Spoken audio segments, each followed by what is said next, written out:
Today we will be looking at magnetism. So magnetism has been around for thousands of years. It was discovered a long time ago, and I am sure that you have come across a magnet in your everyday life. Right? Think about those little fridge magnets that your parents or grandparents would have.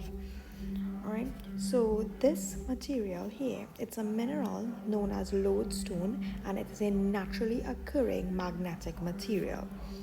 Meaning, as is, what will happen if you take this and you attach it to a string and you spin it, it will eventually always line up back in the same position. That is because all magnetic materials would have a concentration of magnetism on either ends. So it's very strong magnetic forces at the ends of it. And one pole is always going to be attracted to the northern side and one to the southern side. So from here, we are going to look at regular magnets, right? So some magnetic materials are iron and steel, and then we have materials that are non-magnetic, such as copper and plastic. So I have attached a video to your notes with a little experiment just to show that you can use a magnet to identify if a material is magnetic in nature or not. If the material is attracted to the magnet, then it's a magnetic material. If it is not attracted to it, then it will be a non-magnetic material. Magnetism has found its use all over. One example is in scrapyards. So this big circle portion there is a magnet, and it can be used to separate magnetic materials from non-magnetic materials in the scrapyard. Magnets can come in all shapes and sizes. Typically, we will be looking at bar magnets. There's also horseshoe magnets, right? And what happens with a magnet? We have two poles. We traditionally call them the North Pole and the South Pole, and they look the same. So to help identify them, magnets are usually painted or labeled so that we'll know which side is the North Pole and which side is the South Pole.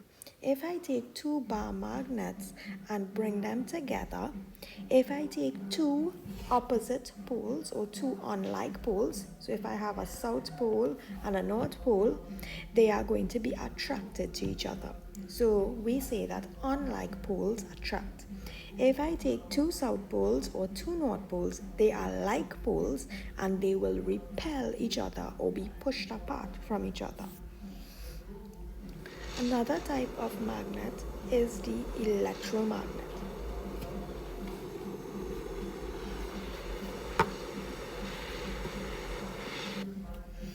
Right, and you all would have looked at electromagnets and researched electromagnets to do your lab for test 1.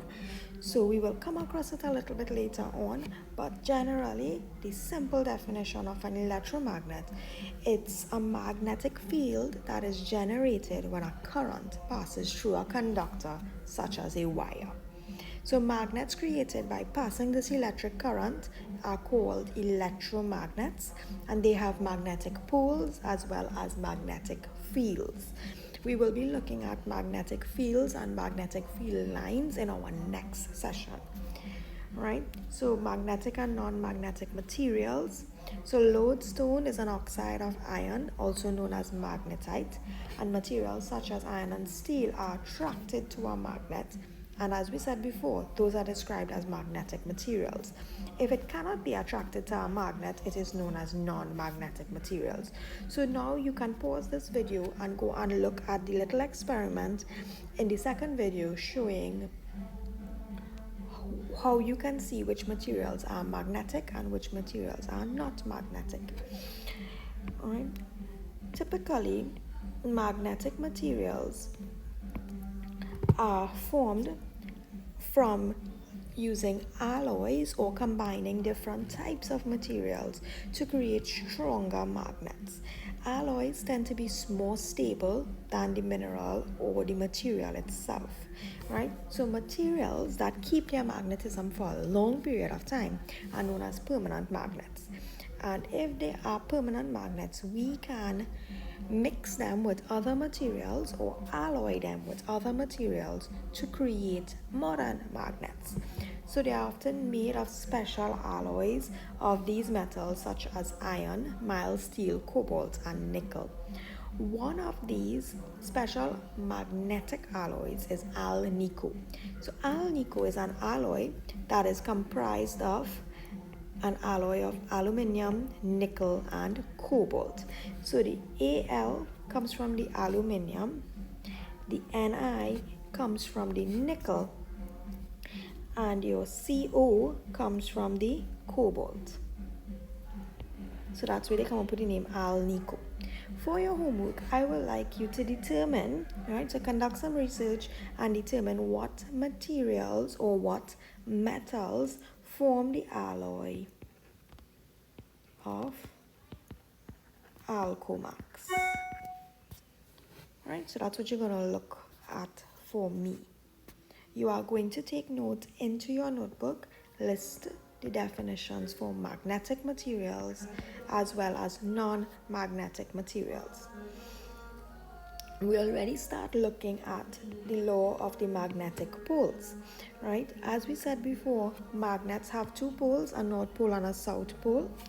And these laws state that if I have two unlike poles, a north and a south, or a south and a north, they are going to be attracted to each other.